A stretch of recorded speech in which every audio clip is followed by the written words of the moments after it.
आज राज्य मंत्रिमंडळाची बैठक सुद्धा होणार आहे आणि या बैठकीत अनेक महत्त्वाच्या निर्णयांची शक्यता आहे। लोकसभा निवडणुकीच्या आचारसंहितेपूर्वी आज आणि उद्या असे 2 दिवस सलग पहिल्यांदाच मंत्रिमंडळाची बैठक पार पडणार आहे। वेदांत नेब आपल्याला माहिती देण्यासाठी आपल्या सोबत आहेत। वेदांत, आचारसंहितेपूर्वी होणारी ही आजची बैठक आणि उद्याची सुद्धा महत्त्वाची कशी असेल आणि प्रामुख्याने कोणते निर्णय घोषित होण्याचा अंदाज व्यक्त होतोय?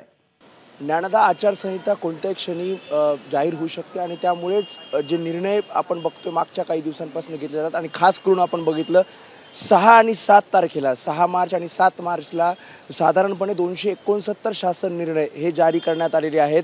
7 मार्चला साधारणपणे 173च्या जवळपास शासन निर्णय जारी करण्यात आलेले आहेत, तर 6 मार्चला 96 शासन निर्णय आणि यामध्येच आज आणि उद्या मंत्रिमंडळाची बैठक होणार आहे आणि या मंत्रिमंडळाच्या बैठकीसुद्धा काही महत्त्वाचे निर्णय घेतले जातील। जे प्रलंबित शासन निर्णय जारी करण्याचे राहिले आहेत ते शासन निर्णय खास करून निधी वाटपासंदर्भातील असतील।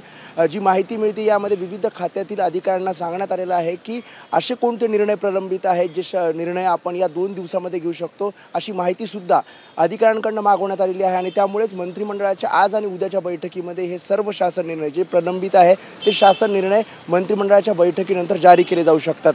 विशेष म्हणजे रेस कोर्सवरचं थीम पार्क याला सुद्धा यामध्ये मान्यता मिळू शकते आणि आतापर्यंत आपण बघितलं काही दिवसांमध्ये जे मी सांगितले शासन निर्णय त्यामध्ये पदस्थापना असतील, कोकणातील योजना असतील, त्यासोबतच निधी वाटपाच्या काही शासन निर्णय प्रलंबित होते, हे सर्व शासन निर्णय आता जारी केले जाणार। म्हणजे आज जर मंत्रिमंडळाची बैठक होत असेल तर उद्या इतिवृत्त मंजूर करून तातडीने हे शासन निर्णय जारी केले जाणार असल्याची माहिती आहे। विशेष म्हणजे जर आपण बघितलं तर यामध्ये म्हणजे आर्थिक वर्ष अखेरीस म्हणजे मार्चच्या शेवटच्या आठवड्यामध्ये निधी वाटपासंदर्भातील शासन निर्णय जारी केले जातात। मात्र यावेळेस आचारसंहिता तातडीने लागू होऊ शकते आणि त्यामुळेच जे निधी वाटपाचे जे शासन निर्णय आहेत ते आज आणि उद्यामध्ये जारी केले जातील आणि त्या दृष्टिकोनातून राज्य सरकारची तयारी आपल्याला पाहायला मिळते।